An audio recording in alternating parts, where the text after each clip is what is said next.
Welcome children to this second part of Reaching the Age of Adolescence, Chapter 10, Class 8. So in our previous session, that is in first session, we have discussed what is adolescence, what is puberty, what is teenage, and what are the changes taking place in our body during this as an adolescence period, and what is the changes taking place, the mental changes that also we discussed. And today in this session we are going to discuss some of the other changes which are very important for you to know. And at church these topics are there in your syllabus also, but I will explain it in details. थोड़ा details में इसको समझाऊंगी मैं आपको, और ये समझना आपके लिए बहुत ही जरूरी है। और जैसे मैंने आपको बताया कि ये है आपका एज जब आप सेक्सुअल मैच्योरिटी अटेन करते हो। तो इसीलिए हम इस सेशन में क्या क्या पढ़ेंगे मैं पहले बता देती हूँ। सेकेंडरी सेक्सुअल कैरेक्टर्स, और जैसे मैंने लास्ट सेशन में बताया था कि हमारे बॉडी में, हमारे फीलिंग्स में जो भी चेंजेस होते हैं वो सारे हॉर्मोन्स के लिए होते हैं। तो आज हम पढ़ेंगे हॉर्मोन्स के बारे में, फिर हम पढ़ेंगे ह्यूमन का रिप्रोडक्टिव फेज के बारे में, उसके बाद हम पढ़ेंगे सेक्स डिटर्मिनेशन के बारे में। ओके, तो सबसे पहले हम शुरू करते हैं सेकेंडरी सेक्सुअल कैरेक्टर से। अब ह्यूमन बॉडी में दो तरह का सेक्सुअल कैरेक्टर होता है, एक है प्राइमरी सेक्सुअल कैरेक्टर, दूसरा है secondary sexual character. Primary sexual character वो होता है जो कि रिप्रोडक्शन में डायरेक्टली पार्टिसिपेट करता है।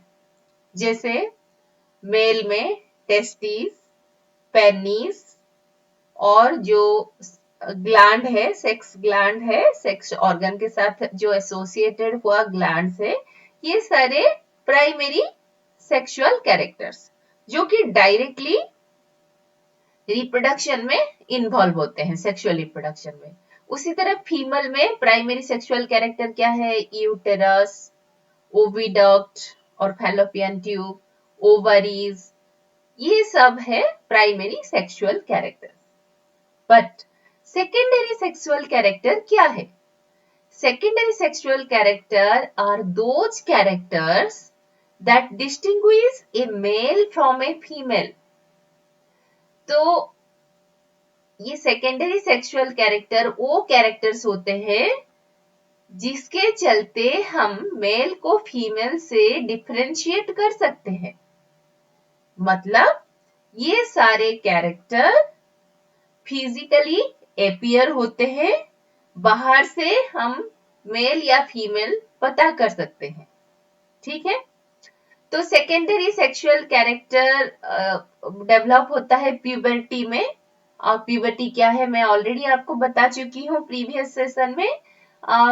तो मेल में क्या क्या सेकेंडरी सेक्सुअल कैरेक्टर्स दिखाई देते हैं मैं आपको बता देती हूँ। मेल में voice becomes much lower, breaking voice जो मैंने बताया था, क्रैकिंग वॉइस होता है। चेस्ट में हेयर डेवलप होते हैं, फेस में, अंडर आर्म्स में और प्यूबिक एरिया यानी जो सेक्सुअल ऑर्गन है उसके चारों तरफ हेयर डेवलप होते हैं। और बॉडी बिकम्स मोर मस्कुलर, मैंने बताया था आपको, आर्म्स में, लेग्स में मसल का डेवलपमेंट होता है। पेनिस लार्जर हो जाता है, लंबा हो जाता है। Testis starts to produce sperm, ये हम देख तो नहीं सकते, सो इसको हम सेकेंडरी सेक्सुअल कैरेक्टर नहीं बोलेंगे। ठीक है, सो बाकी जो कैरेक्टर मैंने बताया ये सारे मेल का सेकेंडरी सेक्सुअल कैरेक्टर। और इसके अलावा development of the moustache and beard, मतलब मूंछ और दाढ़ी निकलना, ये भी सेकेंडरी सेक्सुअल कैरेक्टर ही है। तो जिसकी वजह से हम मेल को फीमेल से डिफरेंशिएट कर सकते हैं। अभी देखेंगे हम फीमेल में क्या सेकेंडरी सेक्सुअल कैरेक्टर्स है। जैसे ब्रेस्ट ग्रोथ होना, निप्पल का साइज इंक्रीज होना, हेयर फीमेल का भी अंडर आर्म और सेक्सुअल ऑर्गन के चारों तरफ हेयर डेवलप होता है। or that is called pubic hairs. Hip becomes wider, uterus and vagina become larger. Then ovaries start to release eggs and period begins. Beginning of period is the most important event that takes place in the female and that marks the puberty. Puberty आ गया कैसे पता चलेगा female में? जब से menstruation शुरू होगा. मेंस्ट्रुएशन क्या है हम आपको डिटेल्स में बताएंगे. तो उससे पहले हम जैसे हमने आपको बताया था कि हार्मोन्स के वजह से हमारे बॉडी में हार्मोन सीक्रेट होते हैं. बहुत तरह के हार्मोन सीक्रेट होते हैं और खास करके एडोलेसेंस पीरियड में सेक्सुअल हार्मोन्स सीक्रेट होते हैं जिसके वजह से हमारे बॉडी में काफी सारे चेंजेस होते हैं और हमारे फीलिंग्स में, हमारे इंटेलेक्ट में, हर चीज में चेंजेस आते हैं. तो ये हार्मोन है क्या? तो चलिए देखते हैं हार्मोन के बारे में हम अभी डिस्कस करते हैं. Hormones are the chemical substances secreted by endocrine glands for proper functioning taking place during adolescence in the human body. देखो बच्चों ये जो हार्मोन है ये केमिकल सब्सटेंस है जो कि एंडोक्राइन ग्लैंड से सीक्रेट होता है. हमारे बॉडी में डिफरेंट टाइप्स के ग्लैंड्स होते हैं. उसमें से दो मेजर टाइप के ग्लैंड है एंडोक्राइन और एक्सोक्राइन ग्लैंड. ठीक है. तो एंडोक्राइन ग्लैंड जो होते हैं ये ग्लैंड से हार्मोन सीक्रेट होता है, हार्मोन रिलीज होता है, लेकिन ये हार्मोन डायरेक्ट ब्लड में सीक्रेट हो जाता है, ब्लड में चला जाता है. फिर ब्लड के थ्रू जिस ऑर्गन को रेगुलेट करना होता है उस ऑर्गन तक चला जाता है और उस ऑर्गन का काम को वो रेगुलेट करता है. अभी जैसे जैसे हम आगे बढ़ेंगे उसके बारे में हमको पूरा डिटेल्स पता चल जाएगा. ठीक है. तो हम पहले क्योंकि एडोलेसेंस के बारे में हम पढ़ रहे हैं तो सबसे पहले हम सेक्स हार्मोन के बारे में पढ़ेंगे. तो मेल और फीमेल में अलग अलग तरह के हार्मोन सीक्रेट होते हैं. जैसे मेल में जैसे ही प्यूबर्टी शुरू होता है तो उनमें टेस्टोस्टेरोन बहुत इंपॉर्टेंट है बच्चों. टेस्टोस्टेरोन हार्मोन रिलीज होना शुरू होता है और ये कहां से रिलीज होता है? टेस्टिस से रिलीज होता है. तो टेस्टिस एक एंडोक्राइन ग्लैंड बन गया. टेस्टिस का जो सेल्स होते हैं वहां से टेस्टोस्टेरोन हार्मोन रिलीज होता है. तो ये टेस्टोस्टेरोन हार्मोन का काम क्या है? ये टेस्टोस्टेरोन हार्मोन रिलीज होने के वजह से बॉयज में जो मैंने चेंजेस बताया आपको, सेकेंडरी सेक्सुअल कैरेक्टर इससे पहले मैंने बताया, सारे जो डेवलप होते हैं जो सेकेंडरी सेक्सुअल कैरेक्टर सारे इस हार्मोन के रिलीज की वजह से होता है. तो अभी समझ में आ गया क्यों मेल में इतने सारे चेंजेस होते हैं? Due to secretion of the testosterone hormone that is released by the testes. Similarly, female में क्या होता है? फीमेल में एक अलग तरह का हार्मोन सीक्रेट होता है क्योंकि फीमेल में तो टेस्टिस है नहीं. फीमेल में क्या है? ओवरीज. ठीक है. तो ओवरीज फीमेल हार्मोन प्रोड्यूस करते हैं जिसका नाम है estrogen. Very important children, you have to remember the name of this hormones जो कि सेकेंडरी सेक्सुअल डेवलपमेंट में हेल्प करता है इन फीमेल. जैसे breast development and development of the hairs under arm and development of the mammary gland, milk secreting gland, ये सारे जो secondary sexual character है फीमेल में वो डेवलप होता है due to secretion of estrogen. So बच्चों ये जो दो हार्मोन है ये हार्मोन की वजह से ही हमारे बॉडी में एडोलेसेंस फेज में काफी सारे चेंजेस आते हैं. तो ये देखो यहाँ पर मैंने क्लियरली दिखाया है कि एस्ट्रोजन, ये जो सिंबल है ना ये दो तरह का सिंबल मैंने दिखाया है. तो जब सिंबलिकली हम फीमेल को रिप्रेजेंट करते हैं, दिखाते हैं तो उसका सिंबल ऐसा होता है. ठीक है. ये है फीमेल का सिंबल और ये है मेल का सिंबल. याद रखो बच्चों. तो फीमेल में क्या सेक्स हार्मोन रिलीज होता है? Female hormone estrogen. तो जो कि breast growth, pubic hair grow, wide hip development में हेल्प करता है। उसी तरह मेल में क्या होता है, टेस्टोस्टेरोन रिलीज होता है टेस्टिस से, जो कि body hair growth, voice break, muscle growth, ये सारे सेकेंडरी सेक्सुअल कैरेक्टर डेवलपमेंट में हेल्पफुल होता है। अभी हम आपको बताएंगे कि ये जो 2 हार्मोन हमने बताया, उसके अलावा हमारे बॉडी में काफी सारे अदर हार्मोन सीक्रेट होते हैं, जिसका सीक्रेशन बहुत ही एक्टिव होता है, एक्टिव सीक्रेशन होता है एडोलेसेंस फेज में। ठीक है, मैं यहाँ पिक्चर में आपको दिखा देती हूँ क्या क्या एंडोक्राइन ग्लैंड्स होते हैं। सबसे पहले तो ये और सारे ग्लैंड्स को लेकर कहा जाता है कि एंडोक्राइन सिस्टम। तो मेल इस तरफ लेफ्ट साइड में मेल है, राइट साइड में फीमेल है। ये मैं दोनों में ही आपको दिखा देती हूँ कौन सा हार्मोन किस में सीक्रेट होता है। तो शुरू करते हैं टॉप से। सबसे पहले हम देखेंगे हाइपोथैलेमस, जो कि ब्रेन में होता है। ये दोनों मेल एंड फीमेल में होता है और ये एक एंडोक्राइन पार्ट है। उसके बाद ब्रेन में ही 3 एंडोक्राइन ग्लैंड्स होते हैं।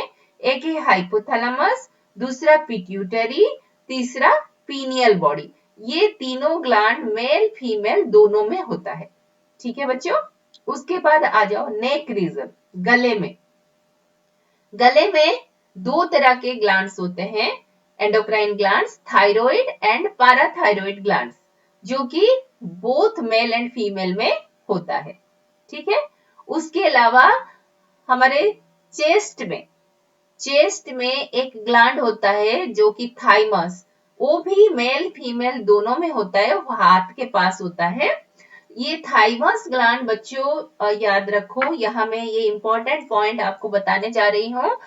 थाइमस एक ऐसा ग्लैंड है जो कि एडोलेसेंस पीरियड में सबसे ज्यादा एक्टिव रहता है और ये हमारे इम्यूनिटी डेवलपमेंट के लिए हेल्पफुल होता है।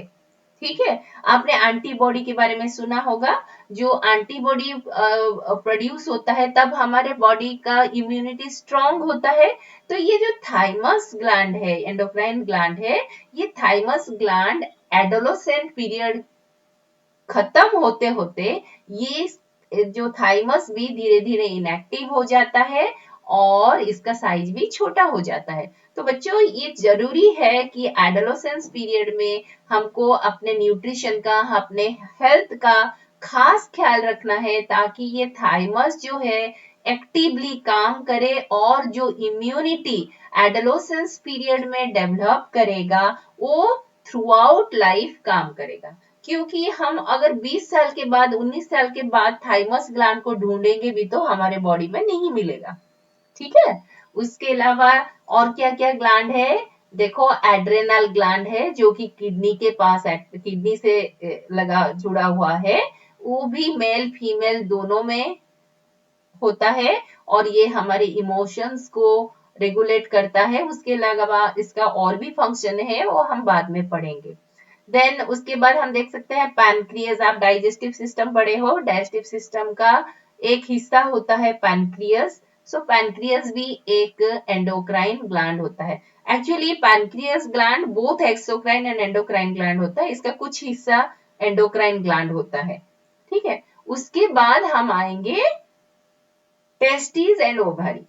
तो टेस्टिस जो है मेल में है, ओवरी जो है फीमेल में है। ठीक है, सो this is the only difference between male and female regarding the endocrine glands. अभी हम देखेंगे ये जो हार्मोन सीक्रेट हो रहा है, ये हार्मोन सीक्रेशन कब सीक्रेट होना है, कब किस बॉडी ऑर्गन को रेगुलेट करना है, कैसे हमारे बॉडी का डेवलपमेंट को, सेकेंडरी सेक्सुअल कैरेक्टर डेवलपमेंट हो या फिर कोई भी कैरेक्टर को कब रेगुलेट करना है, कैसे करना है, ये this is decided by our brain. ठीक है, लेकिन मैंने आपको एक ग्लैंड बताया जो कि ब्रेन में होता है, जिसको कहा जाता है पिट्यूटरी ग्लैंड। ये पिट्यूटरी ग्लैंड को मास्टर एंडोक्राइन ग्लैंड कहा जाता है, जो कि हमारे बाकी काफी सारे एंडोक्राइन ग्लैंड्स जो मैंने बताया आपको यहाँ पर कि जैसे thyroid, thymus, adrenal, pancreas, ovary, testis, ये सबका सिक्रेशन कब होना है, कैसे होना है, कितने अमाउंट में होना है, ये सारा रेगुलेट कौन करता है? The master endocrine gland, that is pituitary gland. Very very important children, this is present in the brain.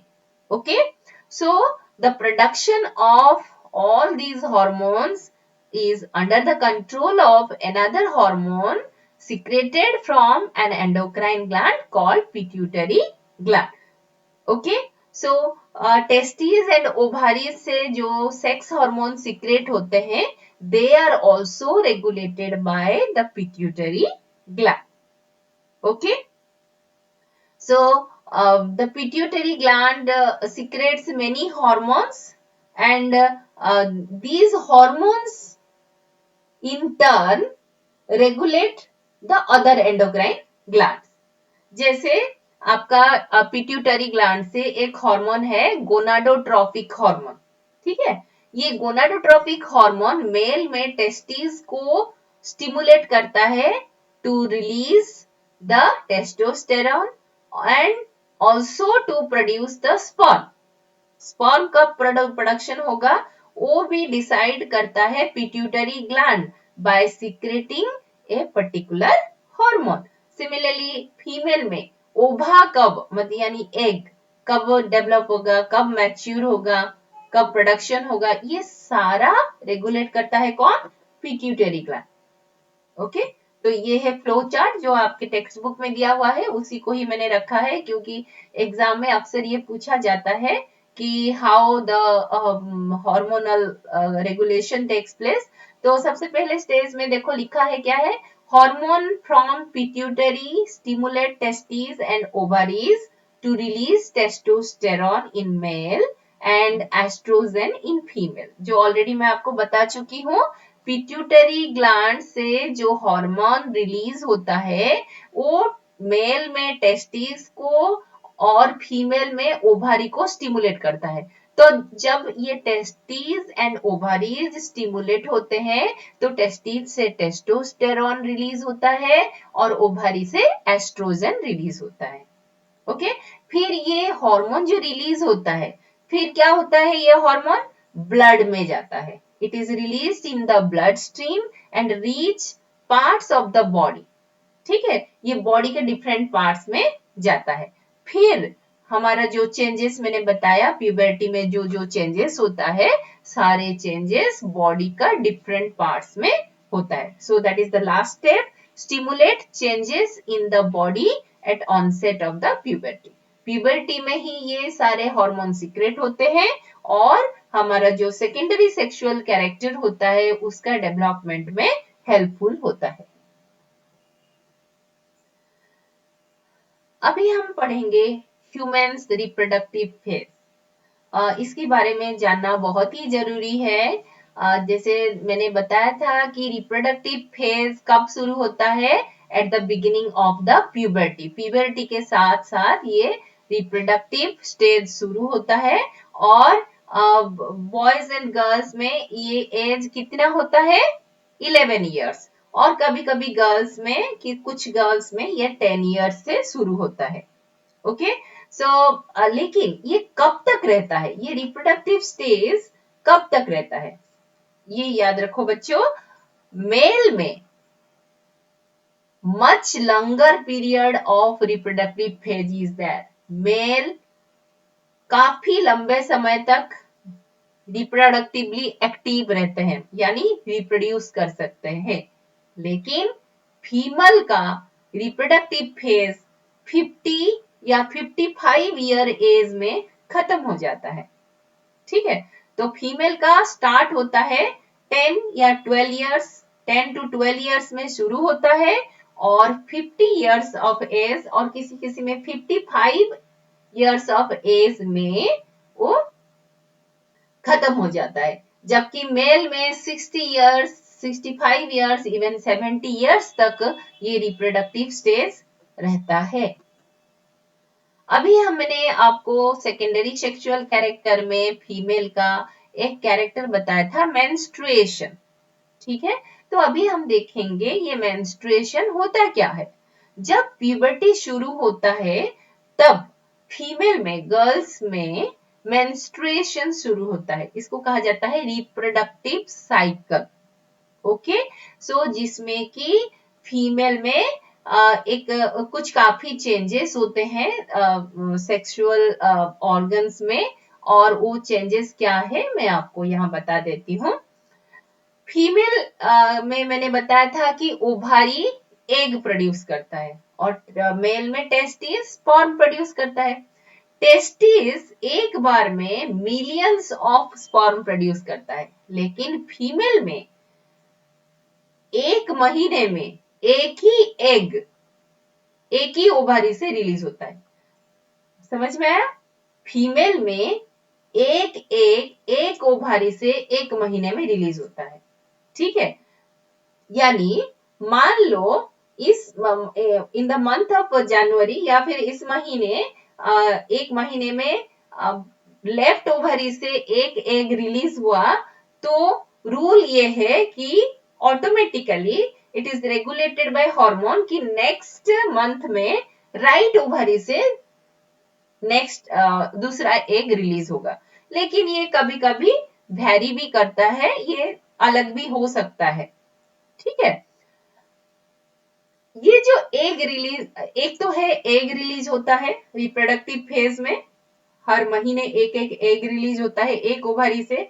दूसरा क्या होता है, यूटेरस, जो मैंने थैली बताया था फीमेल रिप्रोडक्टिव सिस्टम में आप पढ़े हो, यूटेरस में एक थिक लाइनिंग बनता है। ठीक है, मैं आपको इसका पिक्चर भी दिखाऊंगी, ये देखो, ये है यूटेरस। यूटेरस का ये जो लाइनिंग है ना, ये देखो, ये इसको कहा जाता है एंडोमेट्रियम, वो जो अंदर वाला लाइनिंग है जो डार्क कलर है। तो ये जो है जो मेंस्ट्रुएशन, जो रिप्रोडक्टिव साइकिल होता है, रिप्रोडक्टिव फेज होता है, उस फेज में ये धीरे धीरे धीरे धीरे मोटा होने लगता है। आप देख सकते हो यहाँ मोटा हो गया है, ठीक हो गया है। तो ये ठीक क्यों होता है? ये ठीक इसलिए होता है कि जो एग ओभारी से रिलीज हुआ है, अगर वो स्पर्म से फर्टिलाइज हो जाए, स्पर्म के साथ फ्यूज हो जाए, तो क्या हो जाएगा, वो जाइगोट बन जाएगा। हम रिप्रोडक्शन में पढ़े हैं। तो वो जाइगोट किस में डेवलप होता है, एम्ब्रियो में डेवलप होता है। फिर एम्ब्रियो जाकर यूटेरस का जो ये जो थिक लाइनिंग है, उस लाइनिंग में जाकर इम्प्लांट हो जाता है, और धीरे धीरे उसमें वो फीटस में डेवलप होता है। फीटस मतलब यानी एम्ब्रियो जो बच्चे में डेवलप होता है, उसको फीटस कहा जाता है। तो ये थिक लाइनिंग क्यों होता है, समझ में आया? क्योंकि एग रिलीज जब होता है तो ये एग कभी भी फर्टिलाइज हो सकता है स्पर्म से। अगर फर्टिलाइज हुआ तो वो जाइगोट बन जाएगा, जाइगोट एम्ब्रियो बन जाएगा, और वो एम्ब्रियो इम्प्लांट हो जाएगा यूटेरस में, और यूटेरस में वो एम्ब्रियो धीरे धीरे एक फीटस में डेवलप होगा, and then the female become pregnant. उसको प्रेगनेंसी कहा जाता है। ठीक है, अच्छा, अभी क्या होता है, अगर फर्टिलाइजेशन नहीं हुआ, मान लो ये जो एग यहाँ से रिलीज हुआ है, ये एग फर्टिलाइज नहीं हुआ। फर्टिलाइज कब होगा, जब मेटिंग होगा मेल एंड फीमेल का, और मेटिंग होने पर स्पर्म, जरूरी नहीं है कि स्पर्म ओवम तक पहुंचेगा, एग तक पहुंचेगा। तो मान लो फर्टिलाइजेशन नहीं हुआ, तो क्या होता है, हर महीने के एंड में, आई मीन जो 28 डेज का साइकिल होता है, 28 डेज जब खत्म होता है, तब क्या होता है, ये एग यहां से रिलीज होकर डिस्ट्रॉय हो जाता है। ठीक है, जब एग डिस्ट्रॉय हो जाता है, तो अभी ये यूट्रस का जो थिक लाइनिंग था उसका कोई काम नहीं है। तो अभी ये यूट्रस, इसमें एक्चुअली क्या होता है, highly it is supplied with blood, इसमें बहुत ब्लड सप्लाई होता है। तो जैसे ही एग डिस्ट्रॉय हो जाता है तो ये जो थिक लाइनिंग है जो कि ब्लड रिच है वो भी ब्रेक डाउन हो जाता है और ब्लीडिंग होने लगता है। तो आप यहाँ देख सकते हो, यहाँ और एग नहीं है, एग डिस्ट्रॉय हो चुका है और यहाँ ये जो थिक लाइनिंग था अभी वो ब्रेक डाउन हो गया है और ब्लीडिंग होता है। ठीक है, तो दिस इज वाजाइना, वाजाइना के थ्रू ब्लड निकलने लगता है, तो इसको कहा जाता है मेंस्ट्रुएशन। समझ में आया? The bleeding through vagina at the end of the menstrual cycle is known as menstruation. This is very important, children. और ये जो sequence of event starting from the release of egg, then the destruction of egg, and then breaking down of the uterine lining, uterus का lining का breakdown होना, ये सारे जो event है ये एक के बाद एक होता है, सीक्वेंस में होता है। ऐसा नहीं कि पहले थिकनेस हो जाएगा फिर उसके बाद पहले एग रिलीज हो जाएगा उसके बाद थिकनेस होगा, ऐसा नहीं होता। पहले यूट्रस धीरे धीरे थिक होता है, उसके साथ साथ एग प्रोड्यूस होता है। तो ये सारे जो इवेंट सीक्वेंशियली होता है उसको मेंस्ट्रुअल साइकिल कहा जाता है। और मेंस्ट्रुअल साइकिल का जो ड्यूरेशन होता है वो कितने दिन का होता है? 28 टू 30 डेज। लेकिन यहाँ पर मैं बच्चों आपको बता दूं कि कुछ बच्चों का, कुछ गर्ल्स का जो ये मेंस्ट्रुएशन शुरू में होता है तो उसमें काफी इरेगुलरिटीज होता है और उसमें बच्चों को बहुत डिस्कम्फर्ट होता है, कंफर्टेबल फील नहीं करते और घबरा जाते हैं। और उसमें क्योंकि ये एक नया इवेंट है जो कि कभी नहीं हुआ था तो उसके वजह से मेंटली डिस्टर्ब रहते हैं। But this is normal process children, no need to worry. And धीरे धीरे ये प्रोसेस रेगुलर हो जाता है। शुरू में 60 डेज में, किसी किसी का 6 मंथ्स में भी ये साइकिल एक बार होता है जो कि 28 डेज में एक बार रिपीट होना चाहिए। लेकिन ये इरेगुलरिटीज शुरू में रहता है लेकिन बाद में ये रेगुलर हो जाता है। इसके लिए भी आपको खाने पीने का, एक्सरसाइजेस का, सबका ध्यान रखना है।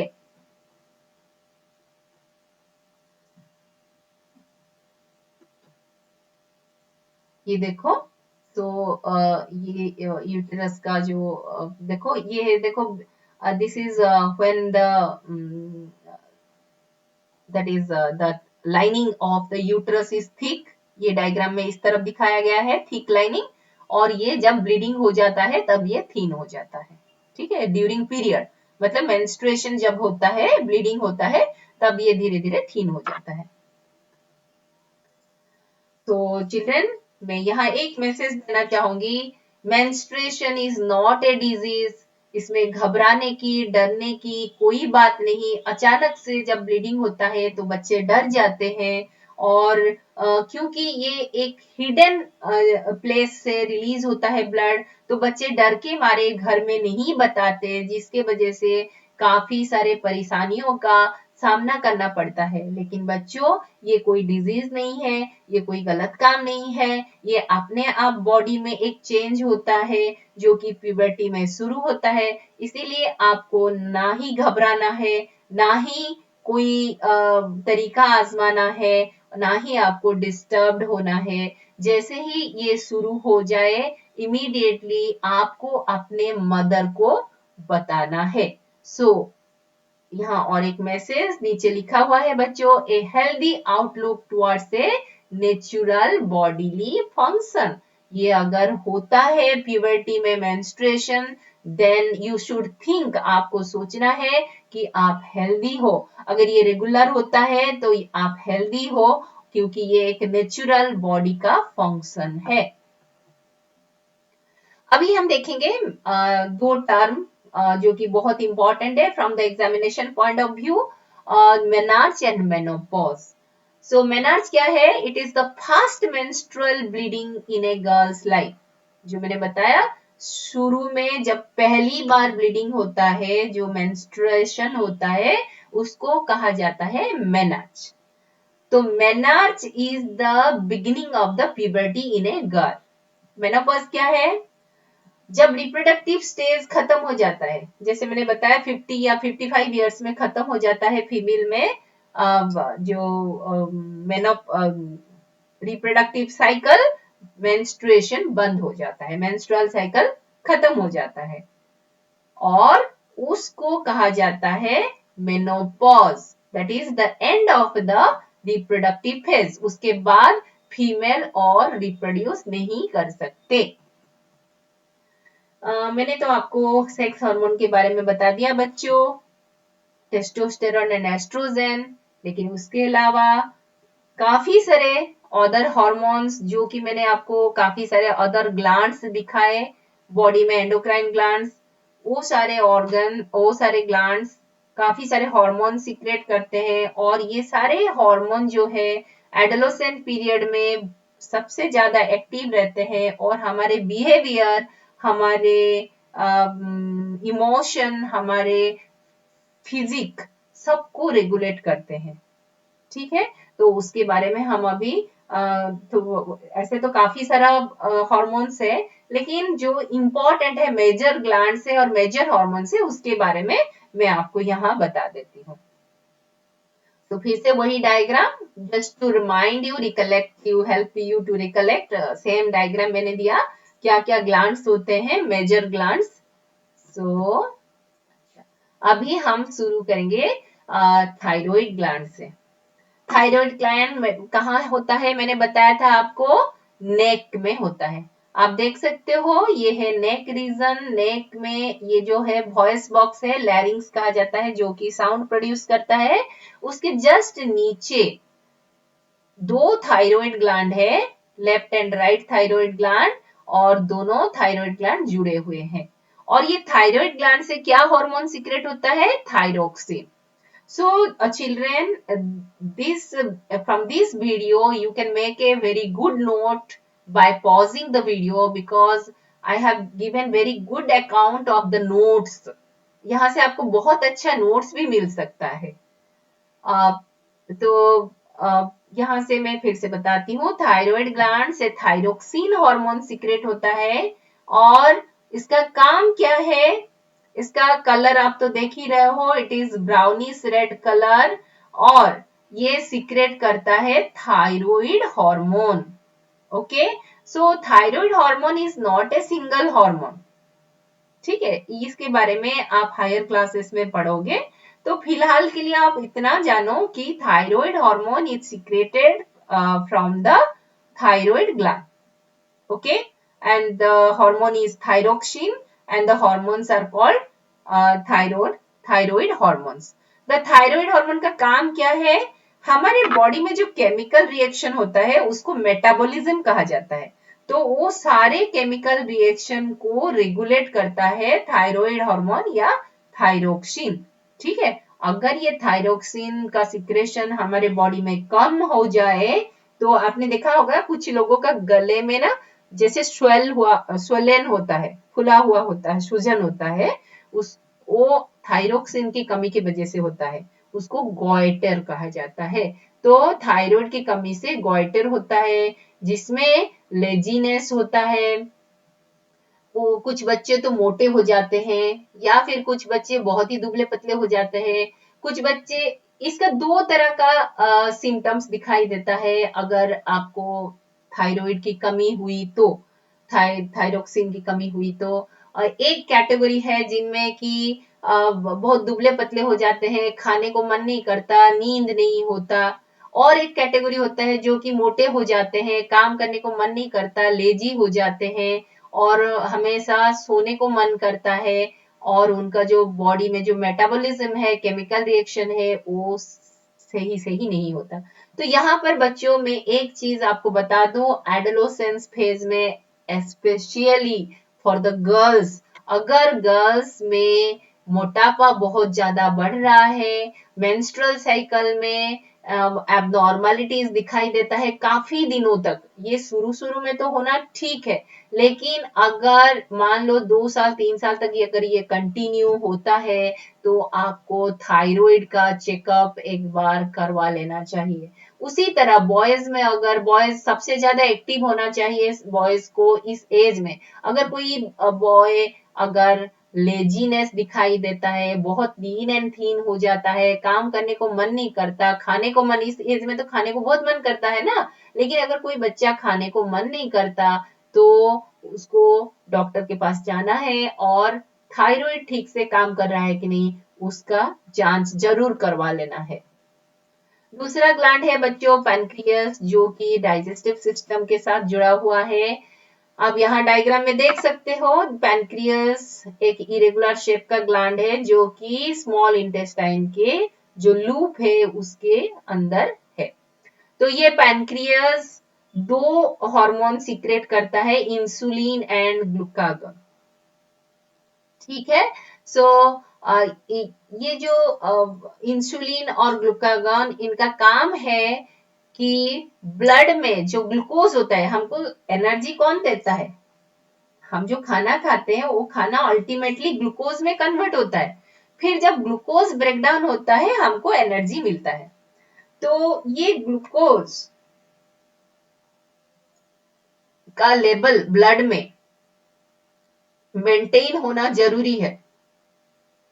अगर इंसुलिन की कमी होती है तो ग्लूकोज में, ब्लड में ग्लूकोज की मात्रा, जो बोलते हैं ना ब्लड शुगर, तो ब्लड में शुगर यानी ग्लूकोज की मात्रा बढ़ जाती है और सेल, हमारे बॉडी में जो सेल है, ऑर्गन है, उसमें यूज नहीं हो पाता। तो हमको क्या होता है, ऑर्गन को एनर्जी नहीं मिलता, हम थक जाते हैं, और क्योंकि सारे ऑर्गन को एनर्जी चाहिए तो ये एनर्जी की कमी की वजह से ऑर्गन्स धीरे धीरे डैमेज होने लगते हैं। तो इंसुलिन की कमी से क्या हो जाता है, ब्लड शुगर लेवल या ब्लड ग्लूकोज लेवल हाई हो जाता है और उस कंडीशन को कहा जाता है डायबिटीज। ठीक है, जब इंसुलिन की कमी होती है तो ब्लड में शुगर की मात्रा बढ़ जाता है और उस कंडीशन को कहा जाता है डायबिटीज, जो कि इंडिया में कॉमन बीमारी है, कॉमन सिम्टम है। ठीक है, और इसका सबसे बड़ा रीजन है हमारे अनकंट्रोल्ड खान पान, मतलब हमारा जो डाइट में कोई कंट्रोल नहीं है, हम इधर उधर का खाना खाने लगते हैं, जिसमें कि धीरे धीरे जो पैनक्रियास है, पैनक्रियास धीरे धीरे काम करना बंद कर देता है, इंसुलिन सिक्रेशन होना धीरे धीरे कम हो जाता है। तो ये आगे बढ़कर एज के साथ धीरे धीरे ये बहुत खतरनाक बनता जाता है। ठीक है, आपने सुना होगा या फिर देखा होगा कि डायबिटीज जिसको होता है उनके एज के साथ, एज जैसे जैसे बढ़ता लगता है, किसी बढ़ता जाता है, किसी का आंख नष्ट हो जाता है, किसी का किडनी नष्ट हो जाता है। तो बच्चों फिर से मैं आपको यहाँ पर फिर बताऊंगी, this is the proper age when you have to start your proper diet, you have to take your proper diet and you have to do yoga and pranayam and you have to continue it lifelong. Okay, उसके अलावा दूसरा hormone क्या है, glucagon. Glucagon क्या करता है, just insulin का opposite काम करता है। ठीक है, तो ये ग्लूकागन कब काम करता है, जब ब्लड में शुगर की कमी हो जाती है तब ग्लूकागन काम करता है। उसके बाद हम पढ़ेंगे adrenal gland. Adrenal gland kidney के साथ अटैच्ड होता है, यहाँ आप डायरेक्ट डायग्राम में देख सकते हो, ये 2 किडनी है और किडनी के जस्ट ऊपर वाले हिस्से में 2 एड्रिनल ग्लैंड है, right and left adrenal gland, और इस ग्लैंड से जो हार्मोन सीक्रेट होता है उसको एड्रेनालिन कहा जाता है, और ये इसका स्ट्रक्चर आप देख सकते हो वॉलनट की तरह है। ठीक है, और इस ग्लैंड से एक हार्मोन सीक्रेट नहीं होता, इसमें से more than 150 hormones are secreted, लेकिन हम एक हार्मोन जो कि एड्रेनालिन सबसे इंपॉर्टेंट हार्मोन, उसके बारे में हम डिस्कस करेंगे। ठीक है। देखो बच्चों, आपका एडोलोसेंस में जो स्ट्रेस हो जाते हो, इमोशनल हो जाते हो, आपका थोड़ी थोड़ी बातों पर आप नर्वस हो जाते हो या फिर रोने लगते हो, गुस्सा दिखाते हो, ये सब एड्रेनालिन हार्मोन की वजह से होता है। तो ये एड्रेनालिन का क्या क्या काम है? It manages the stress and it increases, मतलब बॉडी में भी स्ट्रेस, मतलब सिर्फ मेंटल स्ट्रेस की बात नहीं कर रही हूं मैं। आपका जो बॉडी में स्ट्रेस कब होता है? जब ब्लड शुगर बढ़ जाता है, तब भी बॉडी का ऑर्गन में स्ट्रेस होता है, उनको एनर्जी नहीं मिलता, काम करने को पड़ता है। ठीक है, आपको खाना नहीं दिया जाएगा लेकिन आपको काम करने को कहा जाएगा, आपको कैसा लगेगा? तो आप स्ट्रेस्ड हो जाओगे, है कि नहीं? उसी तरह बॉडी का ऑर्गन का जो स्ट्रेस होता है, मतलब उनको ब्लड से जो ग्लूकोज है, ग्लूकोज नहीं मिल रहा है ऑर्गन को, लेकिन दे हैव टू वर्क, तब बॉडी स्ट्रेस में आता है, उसको भी मैनेज करता है एड्रेनालिन ग्लैंड। आपका मेंटल स्ट्रेस रेगुलेट करता है एड्रेनालिन ग्लैंड। ठीक है, उसके अलावा मसल्स को, आपके मसल्स को जो ब्लड सप्लाई होता है, वो भी एड्रेनालिन ग्लैंड ही मेंटेन करता है। उसके अलावा सबसे इंपॉर्टेंट, हमारे बॉडी में सॉल्ट की जो बैलेंस होती है, उसको ब्लड में जो सॉल्ट की बैलेंस होती है उसको मेंटेन करता है एड्रेनल ग्लैंड। ये सॉल्ट का बैलेंस होना बहुत जरूरी है, अदरवाइज हाई ब्लड प्रेशर या फिर लो ब्लड प्रेशर हो जाता है। उसके बाद हम पढ़ेंगे master gland, that is master endocrine gland, जो कि हमारे ब्रेन में है, वो है हमारा पिट्यूटरी ग्लैंड। पिट्यूटरी ग्लैंड से काफी सारे हार्मोन रिलीज होते हैं जो कि अदर एंडोक्राइन ग्लैंड को रेगुलेट करते हैं, लेकिन यहाँ पर हम सिर्फ एक ही हार्मोन के बारे में पढ़ेंगे, वो है ग्रोथ हार्मोन। पिट्यूटरी ग्लैंड एक बहुत ही छोटा ग्लैंड है, पी शेप का, पी साइज का ग्लैंड है, और मैं बता चुकी हूँ कि इसको मास्टर ग्लैंड क्यों कहा जाता है, क्योंकि ये जो दूसरे एंडोक्राइन ग्लैंड होते हैं उनके फंक्शन को ये कंट्रोल करता है। ठीक है, तो इसका काम है, ग्रोथ हार्मोन का काम क्या है? जो आपके इस एज में जो ग्रोथ होता है बॉडी का, बताया ना, उस ग्रोथ को ये रेगुलेट करता है। लेकिन इससे पिट्यूटरी प्रॉपरली काम कैसे करेगा? अगर आप अच्छा खाना नहीं खाओगे, अच्छा एक्सरसाइज फिजिकल एक्टिविटीज नहीं करोगे, स्ट्रेस फ्री नहीं रहोगे, तो आपका पिट्यूटरी ठीक से काम नहीं करेगा और आपका ग्रोथ भी नहीं होगा। Then next, parathyroid gland. ये पाराथायरॉइड ग्लैंड कहाँ होता है? मैंने जो आपको थायराइड ग्लैंड दिखाया है, थायराइड ग्लैंड के जस्ट पीछे ये पाराथायरॉइड ग्लैंड होता है, और ये सीक्रेट करता है पाराथॉर्मोन। इससे जो हार्मोन सीक्रेट होता है उसको पाराथॉर्मोन कहा जाता है, और इसका सबसे इंपॉर्टेंट काम होता है maintaining the level of calcium. और आप जानते हो कैल्शियम की कमी से हमारा कोई भी ऑर्गन ठीक से काम नहीं करेगा। और सबसे बड़ा इंपॉर्टेंट है, हमारे जो मसल्स है, मसल्स काम करता है बिकॉज ऑफ कैल्शियम। ठीक है, तो ये जो कैल्शियम का लेवल बॉडी में बैलेंस करके रखता है पाराथॉर्मोन, और आपको कैल्शियम का लेवल भी मेंटेन करके रखना है बॉडी में, क्योंकि बॉयज चाहते हो ना आपका मसल अच्छा मतलब अच्छे से डेवलप हो, आप पावरफुल बन जाओ। हाँ, ठीक है, कुंफू कराटे क्या क्या सीखते रहते हो एडोलेसेंट में, है ना? तो आप चाहते हो कि आपका मसल पूरा डेवलप हो। हाँ, और आप जैसे मिरर में देखते रहते हो कि मेरा कितना डेवलप हुआ, मैं ये कर रही हूँ, वो कर रही हूँ, डंबल उठा रहे हूँ, तो ये जो है उसके लिए आपका कैल्शियम का जो लेवल है वो मेंटेन होना है, और उसको पाराथायरॉइड ग्लैंड मेंटेन करता है। ठीक है, लेकिन कैल्शियम अगर ज्यादा हो जाए तो क्या होगा?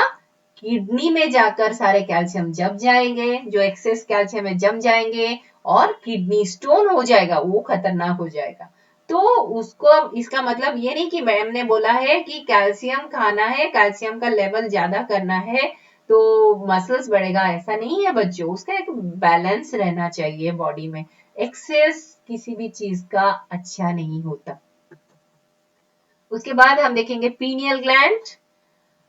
दिस पीनियल ग्लैंड ये साइज में तो बहुत छोटा होता है और हमारे ब्रेन का जो 2 हाफ होता है वहां पर होता है हमारे जो जैसे शिवजी का थर्ड आई है ना, थर्ड आई जहां पर होता है वहां पर हम लोगों का ये पीनियल ग्लैंड होता है और उसको थर्ड आई भी कहा जाता है। और इससे जो हार्मोन सीक्रेट होता है वो होता है मेलाटोनिन। और इसका सबसे बड़ा काम है कि कार्डियक रिदम, मतलब आपका जो हार्ट का रिदम होता है उसको मेंटेन करता है। और दूसरा है sleep wake cycle of the body. ठीक है, देखो बच्चा जब पैदा होता है आपने देखा होगा रात को भी रोता रहता है क्योंकि उसको दिन रात का पता नहीं चलता। लेकिन धीरे धीरे वो ऐसे उसका जो बायोलॉजिकल क्लॉक जो है एडजस्ट हो जाता है, धीरे धीरे वो रात को सोना और दिन में जगना शुरू कर देता है। तो ये किसके वजह से होता है? Because of the secretion of the melatonin, that is sleep wake cycle. कब सोना है कब जगना है, ये मेलाटोनिन जो पीनियल ग्लैंड से सीक्रेट होता है उसको रेगुलेट करता है। उसके अलावा बच्चों मैं आपको और एक बात बता दूं जो कि आपके बुक में नहीं दिया है, वेरी इंटरेस्टिंग। बच्चों आपने देखा होगा पुराने जमाने में, और सिर्फ पुराने जमाने में क्यों, अभी भी कुछ लोग ना यहाँ पर टीका लगाते हैं, सिंदूर का टीका या फिर चंदन का टीका लगाते हैं। और वो टीका पता नहीं वो लोग कब लगाते हैं, लेकिन इसका जो हमारा जो इंडियन ट्रेडिशन है उसके हिसाब से इसको ना सुबह 4 बजे उठ के नहा धो के वहां पर हमको टीका लगाना चाहिए। कहाँ? दो जो आईब्रो है ना आपका, जो थर्ड आई का रीजन है ना वहां पर। तो इसको क्यों ऐसा करना चाहिए? ये जो इंडियन ट्रेडिशन है, सब इंडियन ट्रेडिशन का एक साइंटिफिक रीजन होता है। तो इसका साइंटिफिक रीजन ये है बच्चों, एक तो है ये, आप देखो आपका नींद कब अच्छा होगा? रात को नींद कब होता है? जब आप स्ट्रेस फ्री होते हो। सो स्ट्रेस फ्री मतलब क्या है? आपको खुश होना है। तो बच्चों जब हम इसको प्रेस करते हैं ना, ये प्रेस करने से यहां से हमारा सेरोटोनिन करके एक केमिकल सीक्रेट होता है और वो उसको कहा जाता है हैप्पी हार्मोन। उसको कहा जाता है हैप्पी हार्मोन जो कि हमको स्ट्रेस फ्री रखता है। इसीलिए बच्चों पुराने जमाने में जो गुरुकुल में बच्चे पढ़ते थे, सुबह 4 बजे उठ के नहा धो के चंदन टीका लगाते थे और इस यहाँ पर आपने देखा होगा कोई कोई तो पूरा लाइन ही खींच देते हैं। तो वहां हम प्रेस करने से सेरोटोनिन का सिक्रेशन होता है। लेकिन हम अगर उसको दिन के 2 बजे सुबह 8 बजे उठ के प्रेस करेंगे तो उसका कोई फायदा नहीं, क्योंकि रात में एक ऐसा टाइम होता है, दिन में एक ऐसा टाइम होता है जिस टाइम में हमारे बॉडी का हीट ज्यादा बढ़ जाता है। तो उस गर्मी को कम करने के लिए इसको प्रेस करने से बॉडी का जो हीट है वो कम होता है और हम हमारा जो टेम्परेचर है वो भी मेंटेन होता है और वहां से हैप्पी हार्मोन सीक्रेट होता है और हम खुश रहते हैं। तो बच्चों मैं आपको रिक्वेस्ट करूंगी कि चाहे रात को जल्दी सो जाओ लेकिन सुबह जल्दी उठ के नहा धो के आप इसको कम से कम 10 बार प्रेस करो। चाहे टीका मत लगाओ, आपको हाँ सोच रहे होंगे हम मॉडर्न युग के बच्चे हैं, तो मॉडर्न सोसाइटी के बच्चे हम टीका कैसे लगाएंगे, हमको शर्म आता है। ओके आप मत लगाओ, चंदन ठंडा होता है, ठंडक होता है, तो ठंडक मिलती है इसलिए चंदन लगाना चाहिए। और ठीक है आपको अगर अच्छा नहीं लगता तो आप कम से कम इसको 10 बार प्रेस करो। अभी हम देखेंगे सेक्स डिटर्मिनेशन। बच्चों ये इसलिए यहाँ पर रखा गया है आपके टॉपिक में क्योंकि आप ही हो इस समाज के जो क्या बोले हम आपको फाउंडेशन हो। आप जो मिसकंसेप्शन है सोसाइटी में कि फीमेल को ही ब्लेम किया जाता है एक गर्ल चाइल्ड को पैदा करने से, उसको आप ही दूर कर सकते हो। इसीलिए आपको ये समझना बहुत जरूरी है कि मेल चाइल्ड कब होता है, फीमेल चाइल्ड कब होता है। ठीक है, तो ये जो जेंडर होता है मेल या फीमेल होना चाइल्ड का डिपेंड करता है कि क्रोमोजोम का जो कॉम्बिनेशन होता है, जाइगोट में जो क्रोमोजोम का कॉम्बिनेशन होता है उसके ऊपर डिपेंड करता है। अब देखो ये जाइगोट कैसे बनता है, स्पर्म और एग फ्यूज होने से बनता है। स्पर्म किससे आता है, फादर से। एग किससे आता है, मदर से। तो स्पर्म में 23 क्रोमोजोम होते हैं, मदर में 23 क्रोमोजोम होते हैं। ये जो 23 क्रोमोजोम है, ये 23 क्रोमोजोम में से 22 क्रोमोजोम हमारे बॉडी का सारा कैरेक्टर को डिफाइन करता है और एक क्रोमोजोम सेक्स कैरेक्टर को डिफाइन करता है। ठीक है, मैं सीधा आपको डायग्राम ले जाती हूँ और इस डायग्राम से ही समझाती हूँ। देखो मदर में क्या होता है, you know that human being में 46 क्रोमोजोम होते हैं, तो मदर में क्या है 44 प्लस XX क्रोमोजोम मतलब 46 क्रोमोजोम है। फादर में क्या है 44 प्लस XY मतलब टोटल 46 क्रोमोजोम है। लेकिन मदर जब एग प्रोड्यूस करता है तो ये आधा हो जाता है। आधा होने से क्या होता है, एग में 2 एग प्रोड्यूस होता है, तो एक एक एग में एक एक एक्स क्रोमोजोम यानी 22 क्रोमोजोम के साथ एक एक्स क्रोमोजोम जाता है। उसी तरह फादर में क्या है, एक्स और वाई क्रोमोजोम है, तो जब स्पर्म बनेगा क्या होगा, ये यहां से ये डिवाइड हो जाएगा, तो कुछ स्पर्म में एक्स क्रोमोजोम जाएगा और आधे स्पर्म में जितना स्पर्म प्रोड्यूस होगा उसमें आधा स्पर्म में वाई क्रोमोजोम जाएगा और आधे स्पर्म में एक्स क्रोमोजोम जाएगा। अभी देखो मेल फीमेल बेबी, मेल या फीमेल कैसे होता है, हु डिसाइड्स। देखो अगर ये एक्स क्रोमोजोम वाला एग में, एग के साथ अगर एक्स क्रोमोजोम वाला स्पर्म फ्यूज होता है, फर्टिलाइज होता है और जाइगोट बनता है, तो उस जाइगोट से जो बेबी बनेगा वो क्या बनेगा, क्योंकि उसमें 2 एक्स क्रोमोजोम है, तो मदर में 2 एक्स क्रोमोजोम है ना, तो वो फीमेल बेबी बनेगा। लेकिन जिस एग में तो हमेशा एक्स क्रोमोजोम है, तो एक्स क्रोमोजोम वाला एग अगर वाई क्रोमोजोम वाला स्पर्म के साथ फ्यूज होगा तो उस जाइगोट में क्या होगा, एक्स वाई क्रोमोजोम हो जाएगा और उसमें से जो बेबी होगा वो बेबी मेल होगा। तो पर यहाँ पर बच्चों देखो क्लियरली आपको समझ में आ गया होगा कि फादर ही 2 तरह का स्पर्म प्रोड्यूस करता है और जो स्पर्म एग को फर्टिलाइज करता है उसके हिसाब से बेबी का सेक्स होता है। लेकिन हम फीमेल को, हमारा जो मिसकंसेप्शन है गांव में ज्यादातर मदर को ही ब्लेम करते हैं कि एक लड़की को पैदा किया, लड़की को, यू नो दैट इंडिया का जो रूरल सोसाइटी है वहां पर लड़की को पसंद नहीं करते, तो ये तो गलत बात है। तो बच्चों आपको जो है ये जो मिसकंसेप्शन है सब दूर करना है। तो इसके लिए आपको पहले समझना है कि who is responsible for giving birth to a female और male baby.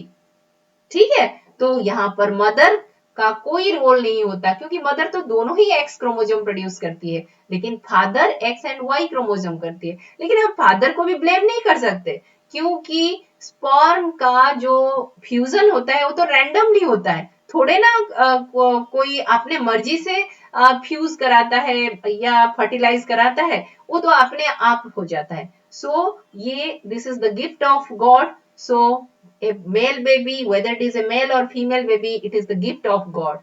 So none of the parent are responsible for giving birth to a male or female baby. Okay. The next, the role of hormone. This is the last topic. Role of hormones in completing the life history of insects and frog. जो hormone के बारे में हमने जब इतना सारा पढ़ा तो ये हार्मोन सिर्फ ह्यूमन बीइंग में काम नहीं करता, ये इंसेक्ट में, फ्रॉग में, बाकी सारे ऑर्गेनिज्म में काम करता है। तो यहाँ पर एज पर योर टेक्स्ट हम इंसेक्ट और फ्रॉग में पढ़ेंगे। तो यहाँ पर मैं आपको बता दूं कि सबसे पहले हम देखते हैं कि ये इंसेक्ट में, इससे पहला वाला स्लाइड में पढ़ दो पहले। The life span of insect can be categorised into 4 stage: egg, larva, pupa and adult. ठीक है, तो एग से लार्वा बनता है। लार्वा क्या है मैं बता चुकी हूँ आपको, और एडल्ट क्या है मैं बता चुकी हूँ। तो लार्वा से जो एडल्ट बनता है उस प्रोसेस को मेटामॉर्फोसिस कहा जाता है। तो यहाँ मैं आपको दिखा रही हूँ, ये है ब्रेन, एक इंसेक्ट का ब्रेन है।